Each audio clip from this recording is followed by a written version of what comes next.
यही शाहीन शाह अफरीदी इंडिया से रहे होते और उन्होंने ये दो पीच ऑफ डिलीवरीज जिसे कहते हैं ना वो डाली होती तो मैच हम कह देते कि उन्होंने उसी वक्त खत्म कर दिया। हकीकत यह है कि उन्होंने मैच उसी वक्त खत्म नहीं भी किया तो भारत के लिए दरवाजे बंद कर दिए थे। उसके बाद सूर्य कुमार यादव का भी विकेट गिर गया, भले ही विराट कोहली और ऋषभ पंत के बीच पार्टनरशिप हुई, ऋषभ पंत ने आके तोड़ा, लेकिन बात वही है कि ऋषभ पंत भी एक ऐसी शॉट मारकर आउट हुए जहां पर शायद उनके पास यही एक ऑप्शन रह गई थी, शॉट सिलेक्शन शायद उस गेंद पर अच्छा नहीं था। उसके बाद जडेजा ने और हार्दिक ने आकर विराट का बोझ जो है वो कम नहीं किया और विराट का भी अगर ओवरऑल आप देखें ठीक है 151 तक भारत जरूर पहुंचा, लेकिन वो स्ट्राइक रेट नीचे नीचे नीचे गिरता ही रहा और शायद भारत 25 रन कम था। ओस का फैक्टर देखते हुए भारत 25 रन कम था। गेंदबाजी 151 था जहां पर शुरू में प्रेशर था भारत पे, आपने 6 ओवर में 2 आउट करने थे, नहीं हुए, होता है कई बार। लेकिन मजेदार बात यह है भज्जू की पाकिस्तान नहीं था आज। रिजवान और बाबर बड़ी मैच्योरिटी के साथ खेले। बिल्कुल, दे वर अनबिलीवेबल। मैंने ऐसी बल्लेबाजी बहुत कम देखी है। उन दिनों हम बात कर रहे थे मदीबाजी के साथ भी बैठ के कि मैथ्यू हेडन और गिलक्रिस्ट ऐसी बल्लेबाजी करते थे, ताबड़तोड़ ऊपर से पहले 6, 7, 8 ओवर में ऊपर से ताबड़तोड़ बल्लेबाजी करते थे। जब बीच में ओवरों में जिसमें चांसेस नहीं लेने उसमें नहीं चांस लेके पार्टनरशिप को लंबा करते गए।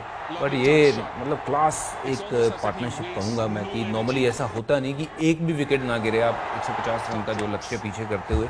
पर दोनों ने बहुत मैच्योरिटी के साथ खेला। स्पिनर जिसको वरुण का हम कह रहे थे कि बड़ा फैक्टर है, वरुण को बहुत मैच्योरिटी के साथ खेला। पहले 3 ओवर उन्होंने कोई चांस नहीं लिया, चौथे ओवर में उनको 2 छक्के मारे, वो भी छोटा साइड था इसलिए वो बैकफुट पे वेट कर रहे थे और सेफ हो चुका था पाकिस्तान। बिल्कुल, और बहुत मैच्योरिटी के साथ खेला है। और बाबर आजम हम बात पहले भी कर रहे थे कि ये विराट कोहली को मानते हैं कि ये उनके तरह बनना चाहते हैं, तो इसमें कोई शक नहीं है कि अगर ये और 7, 8, 10 साल खेलेंगे तो इनका कद उतना ही बड़ा होगा जितना सलीम मलिक का था या फिर इंजमामुल हक का था अपनी कंट्री में।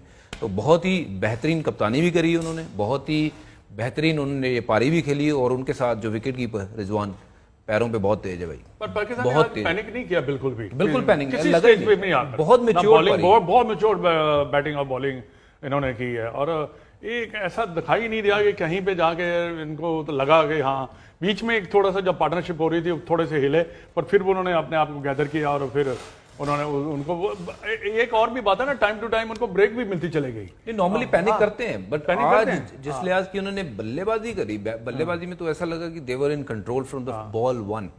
और जब तक उन लास्ट बॉल खेले हैं, जहां मौका मिला है वहां चौका छक्का मारा है, कोई अच्छे बॉल को रिस्पेक्ट दिया है और प्रॉपर क्रिकेटिंग शॉट खेले हैं। ऐसा नहीं है कि कोई रिवर्स स्वीप खेले हों या स्कूप शॉट खेले हों। अनबिलीवेबल। नहीं, लेकिन ये भी है ना कि अगर बाबर की आप बात कर रहे थे, हाँ भाई 24 घंटे पहले तक, बल्कि मैं कहूंगा 4 घंटे पहले तक भी डिबेट जो था मुझे भी लग रहा था कि अभी गैर मुनासिब है, लेकिन ऐसा भी नहीं कि 4 घंटे बाद डिबेट में बाबर आजम आगे निकल गए विराट से। लेकिन एक दिन आता है किसी भी खिलाड़ी के लिए, एक दिन आता है जब वो सुपर बॉय से सुपरमैन का रास्ता उस सफर को तय करता है। शायद ये 4 घंटे बाबर आजम के लिए बल्लेबाज के तौर पर और कप्तान के तौर पर, और चूंकि ये वर्ल्ड कप का मुकाबला पाकिस्तान और इंडिया का मुकाबला था, आई थिंक वो सुपर बॉय से सुपरमैन की तरफ उन्होंने आज कदम अपने बढ़ाने शुरू कर दिए। तो पाकिस्तान पॉइंट्स टैली पर पहुंच गया ऊपर। और सीधा सवाल बज्जू ये कि न्यूजीलैंड है अब अगला, क्योंकि ये सामने वाला है ग्रुप ऑफ डेथ।